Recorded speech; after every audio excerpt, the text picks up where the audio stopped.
Hello student, welcome to my channel. Skip না করে তোমরা শুনতে থাকো আর দেখতে থাকো। যারা নতুন আছে আমার চ্যানেলটাকে সাবস্ক্রাইব করে নাও, বেল আইকন ক্লিক করে অল নোটিফিকেশান অন করে নাও। Like, share and subscribe. আমি কোয়েশ্চেন দেবো, তার সাথে উত্তরও দেবো। খুবই গুরুত্বপূর্ণ বাছাই করা question. Fourth semester CU fourth semester 2024 Bengali general paper GECC 4 গুরুত্বপূর্ণ 100% কমন সাজেশন। প্রশ্ন উত্তর দুটোই পাবেন, খুবই গুরুত্বপূর্ণ। দেখে নাও তাহলে 10 মার্কসের গুরুত্বপূর্ণ প্রশ্ন। মডিউল 1 একের দাগে দেখে নাও। উপন্যাসের নাম পল্লী সমাজ হলেও রমা ও রমেশের হৃদয় জটিলতার বর্ণনায় প্রধান হয়ে উঠেছে আলোচনা করো। ঠিক আছে। দুয়ের দাগের রমা চরিত্র পরিণতি ট্র্যাজিক আলোচনা করো। তারপরে তিনের দাগের পল্লী সমাজ উপন্যাসটি অবলম্বনে রমেশ চরিত্রটি বিচার করো। তারপরে চারের দাগের খুবই গুরুত্বপূর্ণ প্রশ্ন দেখে নাও। পল্লী সমাজ উপন্যাসে পল্লী সমাজের যে চিত্র ফুটে উঠেছে তা বিবৃত করো। আমি এগুলো সবারই উত্তর দিয়ে দেবো এই চ্যানেলে, তাই বলি চ্যানেলটাকে সাবস্ক্রাইব করে নাও। খুবই গুরুত্বপূর্ণ বাছাই করা কোয়েশ্চেন, তোমরা এগুলোই দেখে যাও, 100% কমন পাবে, পাস করে যাবে। স্কিপ না করে দেখতে থাকো আর শুনতে থাকো। নতুন থাকলে চ্যানেলটাকে সাবস্ক্রাইব করে নাও। মডিউল 2 না, এটা হয়ে গেল 10 মার্কসের। এবার মডিউল 1-এর 5 মার্কসের গুরুত্বপূর্ণ প্রশ্ন, স্কিপ না করে দেখতে থাকো। মডিউল 1-এর দেখো তাহলে 5 মার্কসের গুরুত্বপূর্ণ প্রশ্ন। মডিউল 1 একের দাগের যাকে ধর্ম বলে পল্লীগ্রামে থেকে সেটা একেবারে লোপ পেয়েছে। কে কাকে এই কথা বলেছেন, কি প্রসঙ্গে এই উক্তি বলা হয়েছে। দুয়ের দাগের খুবই গুরুত্বপূর্ণ প্রশ্ন 5 মার্কসের। মেয়ে মানুষ হয়ে মেয়ে মানুষের নামে এই অপবাদ দিস নেড়ে ধর্মে সইবে না। কে কাকে এই কথা বলেছে, কি প্রসঙ্গে এই উক্তি বলা হয়েছে। তিনের দাগে খুবই গুরুত্বপূর্ণ। কয়লাকে ধুয়ে তার রং বদলানো চায় না, তাকে আগুনে পোড়াতে হয়। কে কাকে কথা বলেছে, কার সম্পর্কে কেন এই উক্তি করা হয়েছে আলোচনা করো।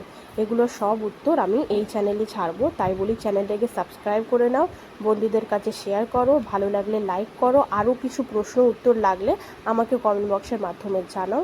তোমরা হয়তো অন্য ফার্স্ট সেমিস্টার, সেকেন্ড সেমিস্টার, তোমরা ফোর্থ সেমিস্টার যারা যারা আছো তাদের জন্য এটা ভিডিও, তো অন্য সেমিস্টাররাও দেখছো, তারা আমাকে কমেন্ট বক্সের মাধ্যমে জানাও, আমি তোমাদের জন্যেও ভিডিও বানাবো।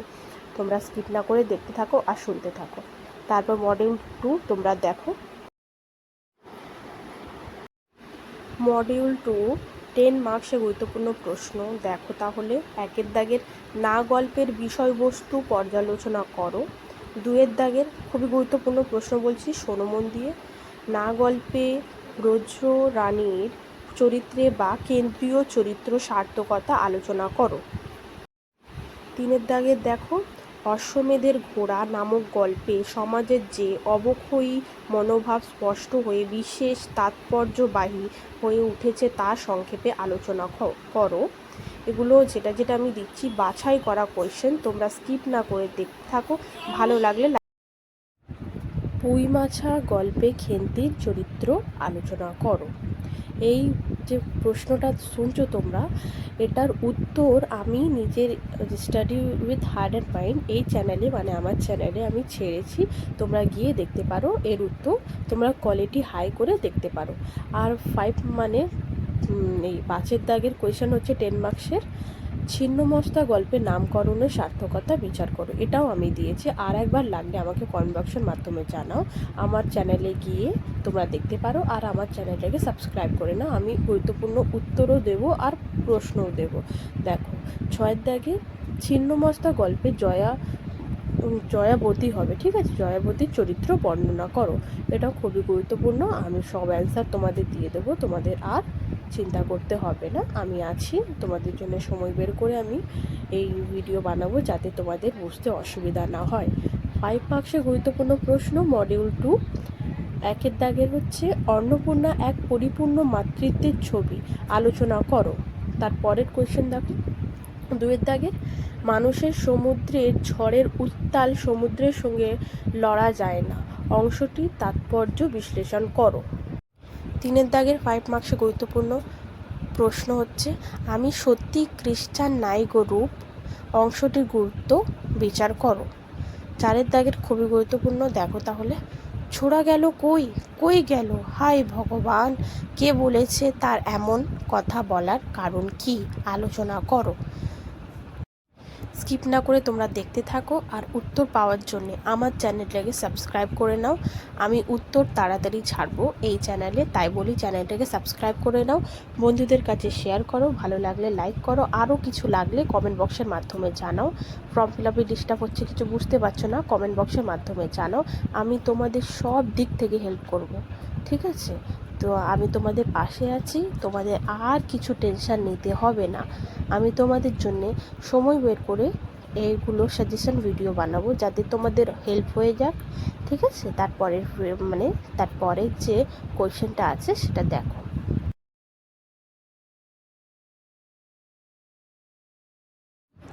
দেখতে থাকো তাহলে। 10 মার্কসের গুরুত্বপূর্ণ প্রশ্ন, মডিউল 3, 1 দাগের খুবই গুরুত্বপূর্ণ।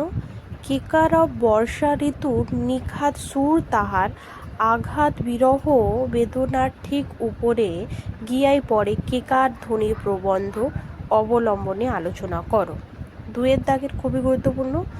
আধুনিক যুগের মনীষীরা কিভাবে ক্রমাগত পশ্চিমের সঙ্গে পূর্বকে মিলিয়ে নেবার মহৎ প্রয়াস করে গেছেন, তা পূর্ব ও পশ্চিম প্রবন্ধটি অনুসরণে বুঝিয়ে দাও। 3 দাগের দেখো, ভারতবর্ষের ইতিহাসে আমাদের ইতিহাস নহে, আমরাই ভারতবর্ষের ইতিহাসের জন্যে সমাহত পূর্ব পশ্চিম প্রবন্ধ অবলম্বনে লেখকের এই বক্তব্য বুঝিয়ে দাও। এই 3টেই তোমরা সব কিছু, মানে আমি যেটা যেটা বলছি স্ক্রিনশট করে নাও, আর আমার চ্যানেলটাকে সাবস্ক্রাইব করে নাও, আমি তাড়াতাড়ি তোমাদের উত্তর দেব। আর কিছু লাগলে হয়তো এক্সামে কীভাবে লিখবে সব কিছু আমি বলে দেবো, তোমরা আমাকে কমেন্ট বক্সের মাধ্যমে জানাও কার কী প্রবলেম, আমি সব কিছু ক্লিয়ার করে দেবো। আর তোমরা গুরুত্বপূর্ণ 5 মার্কসের আমি সব কিছু তোমাদের দিয়ে দেবো, শর্ট কোয়েশ্চেনও আমি দেবো, শর্ট কোয়েশ্চেন দেবো, তাই বলি চ্যানেলটাকে সাবস্ক্রাইব করে নাও, বন্ধুদের কাছে শেয়ার করো, ভালো লাগলে লাইক করো। তোমরা যদি সাবস্ক্রাইব করো, লাইক করো, শেয়ার করো অ্যান্ড কমেন্ট করো, আমি খুবই খুশি হব, জানো, আমি খুবই খুশি হব। সেই কারণ তোমাদের বলছি একটু সাবস্ক্রাইব করে দাও। আর আমি শর্ট কোয়েশ্চেন দেবো, তোমাদের সব সাবজেক্টে শর্ট কোয়েশ্চেন দেবো। বেশি মানে আমি অনেক কথা বলছি, হয়তো তোমাদের অনেকজনের খারাপ লাগতে পারে, তাই আমি বেশি কথা না বলে 5 মার্কসের গুরুত্বপূর্ণ প্রশ্ন, মডিউল 3, 1 দাগের হচ্ছে, এই দুর্বুদ্ধি নাম ন্যাশনালিজম, দেশের সার্বজনীন আত্মম্ভরিতা। ন্যাশনালিজম কি, তাকে দুর্বুদ্ধি বলা হয়েছে কেন? 2 দাগের, এম্পেরিয়ালিজম হচ্ছে অজগর সাপের ঐক্যনীতি, এম্পেরিয়ালিজম এবং অজগর হবে, অজগর সাপের সাদৃশ্যটি কোনখানে? 3 দাগের, কেবল অতীত বর্তমান নহে, প্রত্যেক মানুষের মধ্যে অতল স্পর্শ বিরহ বিশ্লেষণ করো। অথবা মেঘদূত প্রবন্ধে রবীন্দ্রনাথ অতল স্পর্শ বিরহ বলতে কি বোঝাতে চেয়েছেন? এগুলো তোমরা দেখো আর এগুলোই পড়ো, আমি লাস্ট মিনিট সাজেশন দেব, তাই বলি চ্যানেলটাকে সাবস্ক্রাইব করে নাও, প্লিজ চ্যানেলটাকে সাবস্ক্রাইব করে নাও। তোমরা যদি সাবস্ক্রাইব করো তাহলে আমার সাবস্ক্রাইব করার পর অল নোটিফিকেশান, যেখানে বেল আইকন আছে ওখানে ক্লিক করে অল নোটিফিকেশান অন করে নাও, আমি উত্তর তাড়াতাড়ি